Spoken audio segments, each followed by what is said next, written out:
Serving the Republic of the Philippines for more than 75 years. Ito po ang Presidential Broadcast Service.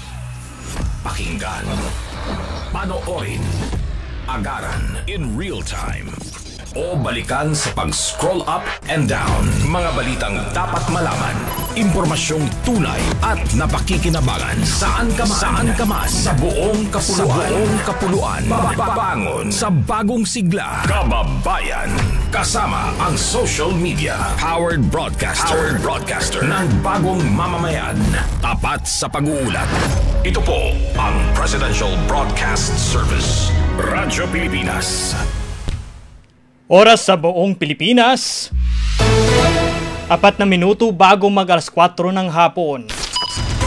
Mula sa pinakamalawak na newsroom sa buong Pilipinas, ito ang Radyo Pilipinas News Update. Magandang hapon Pilipinas, magandang hapon Bicolandia. Narito na ang mga balitang nakalap sa oras na ito. Para sa unang balita, higit na 780,000 pisong halaga ng shabu nasabat sa piling ng Camarines Sur. High value individual arestado. May ulat si Elver Arango. Radyo Pilipinas Report. Nasamsam ng mga tauhan ng Pili Municipal Police Station ang total na 115 gramo ng pinaghihinalaang shabu na tinatayang nagkakalaga ng 782,000 pesos. Sa matagumpay na bypass operation na ikinasa ng operatiba dakong alas 8:35 ng umaga sa Barangay Anayan, Pili, Camarines Sur ngayong araw December 5.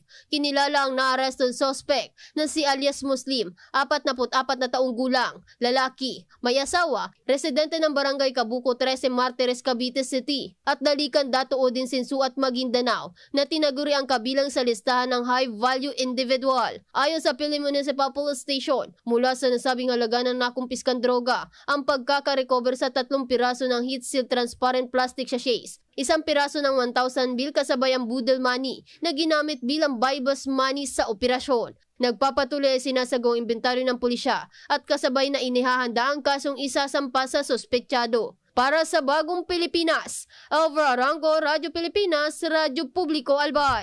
Radyo Pilipinas Report. Maraming salamat Elver Arango. Para naman po sa susunod na balita, scholars ng BFAR Bicol sumailalim sa semestral assessment.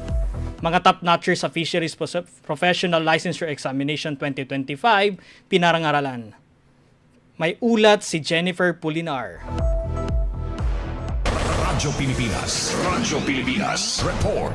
Matagumpay na isinagawa ng Bureau of Fisheries and Aquatic Resources Bicol ang semestral assessment para sa mga scholars ng kanilang ahensya sa ilalim ng Fisheries Scholarship Program na ginanap sa Santa Catalina Hall ng DA Regional Office 5 sa bayan ng Pili, Camarines Sur. Ayon sa BFAR Bicol, kabilang sa mga dumalo sa naturang aktibidad ang mga first, third at fourth year scholars. Kasama rin ang mga FSP Scholar alumni na empleyado ng BFAR Bicol, Provincial Fisheries Officers, kinatawan ng BFAR Central Office HRMS, FSP Focal at mga scholarship coordinators mula sa Cebu Technological University, Bicol University Tabaco Campus, Partido State University Sangay Campus, Camarines Norte State College Mercedes Campus, Sorsogon State University Magallanes Campus at ang Central Bicol State University of Agriculture Calabanga Campus.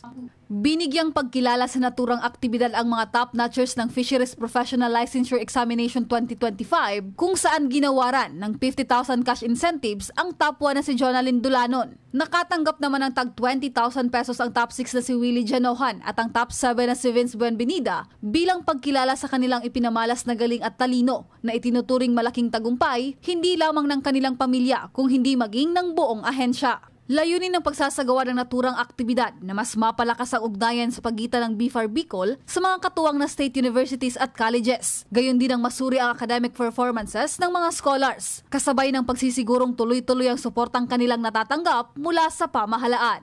Para sa bagong Pilipinas, Jennifer Pulinar, Radyo Pilipinas, Radyo Publiko Albay. Radyo Pilipinas Report. Maraming salamat Jennifer Pulinar. Para naman po sa susunod na balita, Masbate City Agriculture Office ipinamahagi ang higit 1K na bags ng PhilRice Certified Seeds sa mga magsasaka. May ulat si Elver Arango. Radyo Pilipinas. Radyo Pilipinas. Report. Ipinamahagi ng Masbate City Agriculture Office sa mga magsasaka ang natanggap nilang 1,350 na certified seeds mula sa PhilRice. Isinagawa ang pamamahagi sa City Nursery sa Barangay Asid. Sa impormasyon mula sa Masbate City Information Office, nakatanggap ang mga magsasaka ng 2 sako ng certified seeds kada ektarya ng sakahan, habang nakipag-ugnayan rin ng PhilRice sa lokal na pamahalaan ng Masbate City upang maisulong ang Rice Competitiveness Enhancement Fund Program. Ayon kay Engineer Kent Reynard Munoz ng City Agriculture Office, layunin aniya nito na makapagtanim at makapag-ani ang mga magsasaka ng high yield na klase ng bigas at mapataas ang produksyon ng bigas para sa food security ng syudad. Dagdag pa ni Engineer Munoz, napapanahon aniya ang pagbibigay ng PhilRice ng certified seeds dahil naghahanda na ang mga magsasaka sa pagtatanim. Para sa Bagong Pilipinas, Alva Arango, Radyo Pilipinas, Radyo Publiko Albay. Radyo Pilipinas. Radyo Pilipinas. Report. Maraming salamat, Elver Arango. Para naman po sa panghuling balita, Albay Muslim Community Consumer Cooperative, benepisyaryo ng 2.3 milyong halal goat multiplier farm ng DA Bicol. May ulat si Jennifer Pulinar. Radyo Pilipinas. Radyo Pilipinas. Report. Benepisyaryo ng 2.3 million pesos na halaga ng halal goat multiplier farm ng Department of Agriculture Bicol ang Albay Muslim Community Consumers Cooperative na pinamumunuan ng presidente ng samahan na si Al-Amin Hassan na itinayo sa bayan ng Uwas, Albay. Ayon sa Department of Agriculture Bicol, ang naturang farm ay mayroong goat house na nagkakahalaga ng 1 million pesos at mayroong 29 na head breeder ng kambing at isang unit ng forage shopper na nagkakahalaga ng 350,000 pesos. Binigyang diin ni Department of Agriculture Bicol Regional Executive Director Rodel Tornilla na ang DA Halal Food Industry Development Program ay isa sa mga banner programs ng kanilang ahensya na naglalayong palakasin ang industriya ng halal sa bansa, gayon din ang pandaigdigang kakayahang makipagkompetensya ng mga kasalukuyan at potensyal na exporters ng mga produktong halal, proseso at serbisyo. Dumalo sa naturang seremonya sina Dr. Marisa Guillermo, ang Chief ng Regulatory Division, Dr. Claire Sares Rivera, ang halal focal person ng Department of Agriculture Bicol, Suset Dilarama at Noel Matesorero ng Regulatory Division. Para sa Bagong Pilipinas, Jennifer Pulinar, Radyo Pilipinas, Radyo Publiko Albay. Radyo Pilipinas. Radyo Pilipinas. Report. Maraming salamat, Jennifer Pulinar, at yan po ang mga balitang nakalap sa oras na ito. Para manatiling updated, i-like at i-follow ang aming mga social media accounts at Radyo Pilipinas Albay. Buong persa magbabalita. Ito po si JM Olarte, Radyo Pilipinas, Radyo Publiko Albay. We know you're always on the go.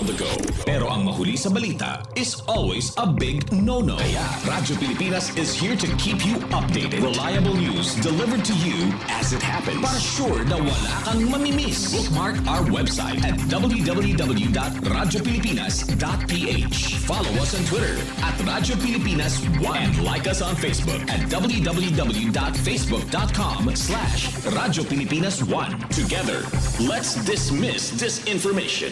Radyo Pilipinas.